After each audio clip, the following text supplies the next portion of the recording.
Okay, so purpose, we're in the desert again. It's like, what, post-apocalyptic sexy times?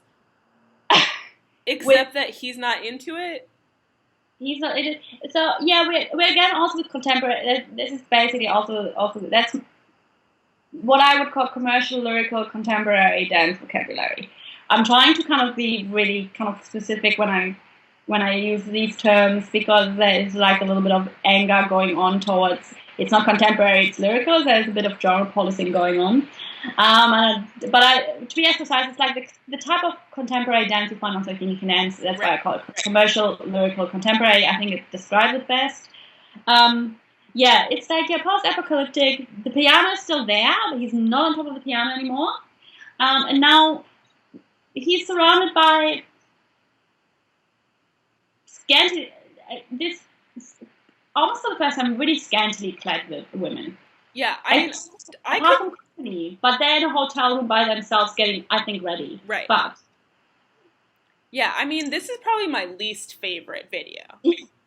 Like, I will not ever watch it again. No. Whereas I will willingly watch Sorry 1,000 more times, and also a few of the other ones. And I could be convinced to watch some of the other ones again also. But I would rather not see this one again. No. And interestingly, the choreography is credited to Paris Goebel, although I would never recognize it as such. Yeah, I'm also not sure in how far the dancers have contributed to the choreography. It might be that it was Paris Goebel with the dancers. One of the dancers, by the way, is also a little bit of a YouTube famous girl. Her name is Logan Hassel. She also is in a couple of the Millennium Dance Complex YouTube videos. And I think she also has her own music video out now, which was choreographed by Ginestra and has another couple of really, really famous YouTube Millennium Dance Complex dancers in there. But besides that, it's the one of, how do you describe it? It's like they're rizzing around, like that is so kind of building on music video tropes. Yeah, it's the most music video-y one, I think, in some ways. And I did read one description that perhaps they're supposed to represent his sort of fans and his maybe tortured relationship with celebrity, which is why he kind of doesn't engage with them. Maybe, if we read Purpose, the ending video with Mark My Words, the first one, and the kind of way that he's turning against the media or paparazzi or like being mobbed. I will not be seduced by scantily clad women. Yeah, I don't know. I'm not sure, but I think it is interesting. It's not super optimistic. It's not super optimistic. No, not at all. It has like sunshine and stuff going on but it's still in a desert, so we're still in a very barren place. We're in a barren place, and they leave, and then he's kind of just standing there. But I mean, maybe things don't have to be optimistic. Like maybe adulthood is kind of desolate and scary. I mean, if we want to continue to read on that narrative. Yeah, I was actually listening more to the lyrics, to be honest. Yeah, I didn't listen to it. Which is really interesting. Specifically the end. And it's kind of, I found it interesting because what I found interesting about it, I wouldn't watch it again, but it's kind of this, if you kind of group it together with the prologue. So we have prologue and epilogue. In terms of what the prologue set out to do, the epilogue delivered. What happened in between might not actually can be completely disassociated from those two videos. I feel can be completely taken out of context. And it's kind of like it was kind of like I have learned from my mistakes. I have a purpose now. And I was wondering if this whole project is a negotiation of hope and being hopeful for the future. Not to kind of make it very narrative, but the use of so many, people, young dancers and choreographers who have started making their, like, actively getting seen, like making things, Right. putting them on social media, getting recognized. They're not waiting to kind of go through go to, like, they might be going to an audition, but they're not kind of just kind of passively sitting around doing training, going to auditions, being rejected. They're creating. They're very, like, this whole idea of there's a super creative force out there, and YouTube has become, for some people, a very creative hub to share their work. Right. It can be read as being as a negotiation of hope, and being hopeful, and integrating hope into a creative process, and into kind of work ethics, maybe.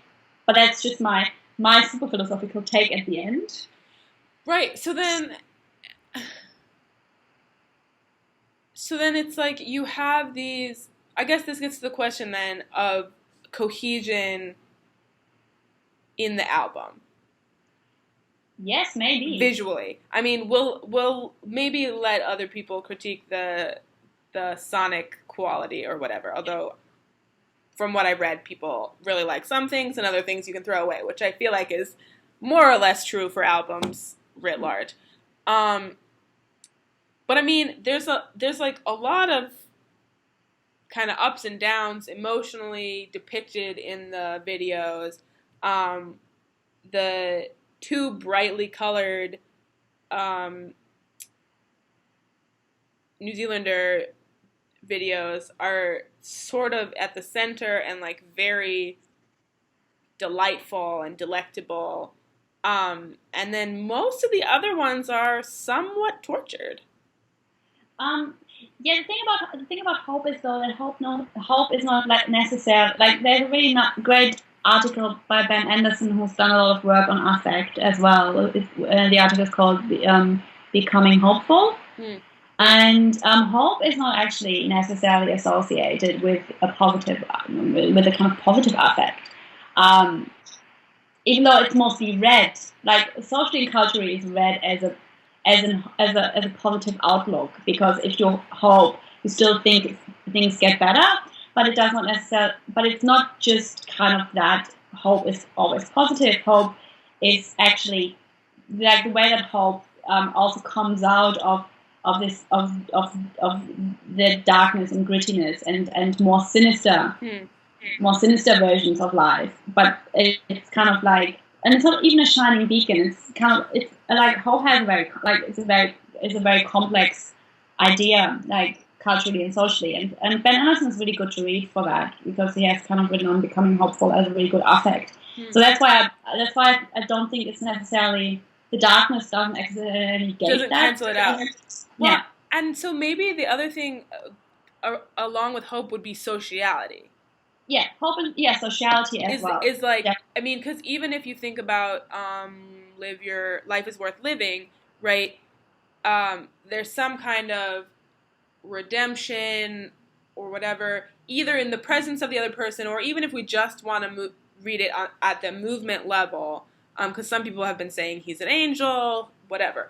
If we just want to say it at the movement level, right? Redemption or wholeness, as you said, comes from the literal physicality of being in a space with another person. And I think we can read that out to the other ones, which are, for the most part, highly social in their physicality, but also in, like, the connectivity between the people who are in the space together. Which is one of the reasons that people like doing social dance or popular dance, is that being togetherness. Being together. The idea of community. It's like the idea you create community, and you create it by being there, by showing up. Which can even be said for online fan communities. Like, the actual act of being in this, like, logging on to Facebook, watching or engaging with other people in the same community you're in. It's like the idea of showing up, and I feel that this kind of video has a lot of that. Like, actually participating, like, create something with other people. I mean, everyone is credited. Like, that's the great thing about the short dance, about videos, is everyone is credited. Everyone who's participated is credited. You can find everyone's names. You can look these people up. You can see how they're involved with each other. It's like a network. It's like a network of sociality and community that I feel is a little bit kind of part of that as well.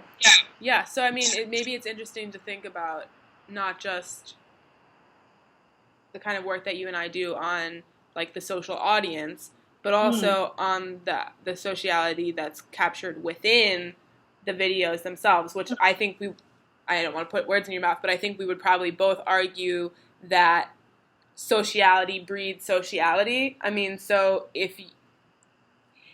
one of the reasons it's so fun to watch Sorry is because you know what it's like to be with people you like to be with. Yeah. And you're watching that happen. And that makes you want to go on Facebook and be like, I love this.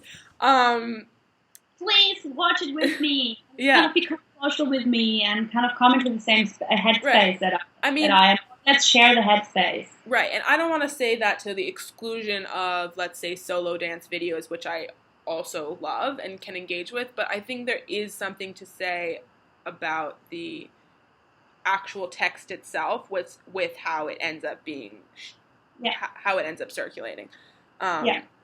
So, okay, so I guess last question, we should probably wrap it up.